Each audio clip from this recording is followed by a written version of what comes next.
Chapter 4. Jonas rode at a leisurely pace, glancing at the bike ports beside the building to see if he could spot Asher's. He didn't often do his volunteer hours with his friend because Asher frequently fooled around and made serious work a little difficult. But now, with 12 coming so soon and the volunteer hours ending, it didn't seem to matter. The freedom to choose where to spend those hours had always seemed a wonderful luxury to Jonas. Other hours of the day were so careful and regulated. He remembered when he had become an 8, as Lily would do shortly, and had been faced with the freedom of choice. The 8s always set out on their first volunteer hour a little nervously, giggling and staying in groups of friends. They almost inadvertently did their hours at recreation duty first, helping with the younger ones in a place where they still felt comfortable. But with guidance, as they had developed self-confidence and maturity, they moved on to other jobs, gravitating toward those that would suit their own interests and skills. A male 11 named Benjamin had done his entire nearly 4 years in the rehabilitation center, working with citizens who had been injured. It was rumored that he was skilled now as the rehabilitation directors themselves, and that he had been developed some machines and methods to hasten rehabilitation. There was no doubt that Benjamin would receive his assignment to the field that would probably be permitted to bypass most of his training. Jonas was impressed by the things Benjamin had achieved. He knew him, of course, since they had always been group mates, but they had never talked about the boy's accomplishments, because such a conversation would have been awkward for Benjamin. There was never any comfortable way to mention or discuss one's success without breaking the rule against bragging, even if one didn't mean to. It was a minor rule, rather like rudeness, punishable only by gentle chastisement, but still, better to steer clear of any occasion governed by a rule which would be easy to break. The area of dwellings behind him, Jonas rode past the community structures, hoping to spot Asher's bicycle parked beside one of the small factories or office buildings. He passed the child care center where Lily stayed after school, and the play area surrounding it. He rode through the central plaza and large auditorium where public meetings were held. Jonas slowed and looked at the name tags on the bicycles lined up outside the nurturing center. Then he checked those outside the food distribution. It was always fun to help with the deliveries, and he hoped he would find his friends there so that he could go together on the daily rounds, carrying the cartons of supplies into the dwellings of the community. But he finally found Asher's bicycle leaning as usual instead of upright in its port, as it should have been, at the house of the old. There was only one other child's bicycle there, that of a female 11 named Fiona. Jonas liked Fiona. She was a good student, quiet and polite, but she had the sense of fun as well, and it didn't surprise him that she was working with Asher today. He parked his bicycle neatly in the port beside theirs and entered the building. "Hello, Jonas," the attendant at the front desk said. She handed him the sign-up sheet and stamped her own official seal beside his signature. All of his volunteer hours would be carefully tabulated at the Hall of Open Records. Once, long ago, it was whispered among the children, and 11 had arrived at the ceremony of 12 only to hear a public announcement that he had not completed the required number of volunteer hours, and would not, therefore, be given his assignment. He had been permitted an additional month in which to complete the hours, and then given his assignment privately, with no applause, no celebration, a disgrace that had been clouded his entire future. "It's good to have some volunteers here today," the attendant told him. "We celebrated a release this morning, and that always throws the schedule off a little, so things get backed up." She looked at a printed sheet. "Let's see. Asher and Fiona are helping with the bathing room. Why don't you join them there? You know where it is, don't you?" Jonas nodded, thanked her, and walked down the long hallway. He glanced into the rooms on either side. The old were sitting quietly, some visiting and talking with one another. others doing handiwork and simple crafts. A few were asleep. Each room was comfortably furnished, and the floors covered with thick carpeting. It was a serene and slow-paced place, unlike the busy centers of manufacture and distribution where the daily work of the community occurred. Jonas was glad that he had, over the years, chosen to do hours in a variety of places so that he could experience the differences. He realized, though, that not focusing on one area meant that he was left with not the slightest idea, not even a guess, of what his assignment would be.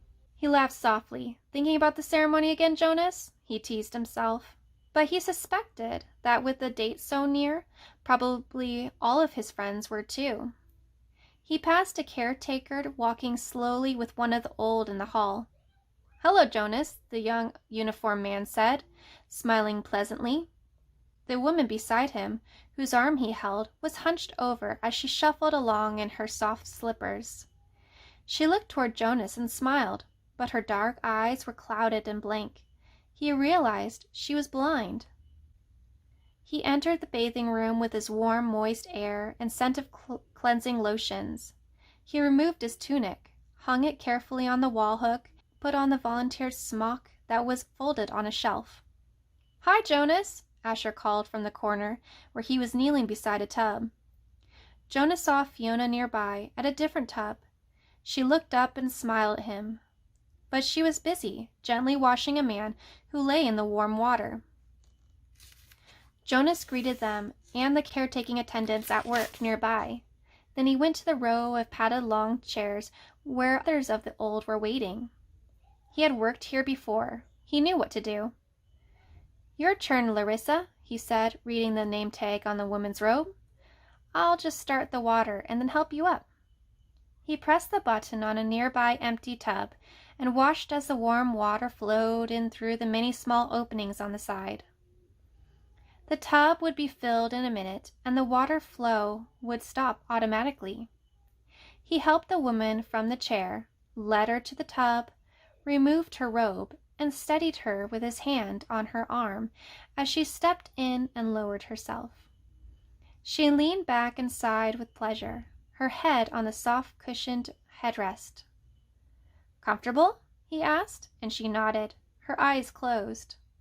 Jonas squeezed cleansing lotion onto the clean sponge at the edge of the tub and began to wash her frail body. Last night he had watched as his father bathed the new child. This was much the same. The fragile skin, the soothing water, the gentle motion of his hand, slippery with soap. The relaxed, peaceful smile on the woman's face reminded him of Gabriel being bathed. And the nakedness, too. It was against the rules for children or adults to look at another's nakedness, but the rule did not apply to new children or the old. Jonas was glad. It was a nuisance to keep oneself covered while changing for games, and the required apology if one had mistakenly glimpsed another's body was always awkward. He couldn't see why it was necessary. He liked the feeling of safety here in the warm and quiet room. He liked the expression of trust on the woman's face as she lay in the water unprotected, exposed, and free. From the corner of his eye he could see his friend Fiona help the old man from the tub and tenderly pat his thin, naked body dry with an absorbent cloth. She helped him into his robe. Jonas thought Larissa had drifted into sleep, as the old often did, and he was careful to keep his motions steady and gentle so he wouldn't wake her. He was surprised when she spoke, her eyes still closed. "This morning we celebrated the release of Roberto," she told him. "It was wonderful." "I knew Roberto," Jonas said. "I helped with his feeding the last time I was here, just a few weeks ago. He was a very interesting man." Larissa opened her eyes happily. "They told his whole life before they released him," she said. "They always do, but to be honest," she whispered with a mischievous look, "some of the tellings are a little boring. I've even seen some of the old fall asleep during tellings. When they released Edna recently, did you know Edna?" Jonas shook his head. He couldn't recall anyone named Edna. Well, they tried to make her life sound meaningful. And of course, she added primly, all lives are meaningful. I don't mean that they aren't. But Edna? My goodness! She was a birth mother, and then she worked in food production for years until she came here. She never even had a family unit. Larissa lifted her head and looked around to make sure no one else was listening. Then she continued, I don't think Edna was very smart. Jonas laughed. He rinsed her left arm, laid it back into the water, and began to wash her feet. She murmured with pleasure as he massaged her feet with the sponge. But Roberto's life was wonderful, Larissa went on after a moment. He had been an instructor of 11s. You know how important that is. And he'd been on the planning committee. And goodness, I don't know how he found the time. He also raised 2 very successful children. And he was also the one who did the landscaping design for the Central Plaza. He didn't do the actual labor, of course. Now you're back. Lean forward and I'll help you sit up. Jonas put his arm around her and supported her as she sat. He squeezed the sponge against her back and began to rub her sharp-boned shoulders. Tell me about the celebration. Well, there was the telling of his life. That is always first. Then the toast. We all raised our glasses and cheered. We chanted the anthem. He made a lovely goodbye speech, and several of us made little speeches wishing him well. I didn't, though. I've never been fond of public speaking. He was thrilled. You should have seen the look on his face when they let him go. Jonas slowed the strokes of his hand on her back thoughtfully. Larissa, he asked, what happens when they make the actual release? Where exactly did Roberto go? She lifted her bare, wet shoulders in a small shrug. I don't know. I don't think anybody does, except the committee. He just bowed to all of us and then walked, like they all do, through the special door in the releasing room. But you should have seen his look. Pure happiness, I'd call it. Jonas grinned. I wish I'd been there to see it. Larissa frowned. I don't know why they don't let children come. Not enough room, I guess. They should enlarge the release room. We'll have to suggest that to the committee. Maybe they'll study it, Jonas said slyly, and Larissa chortled with laughter. Right, she hooted, and Jonas helped her from the tub.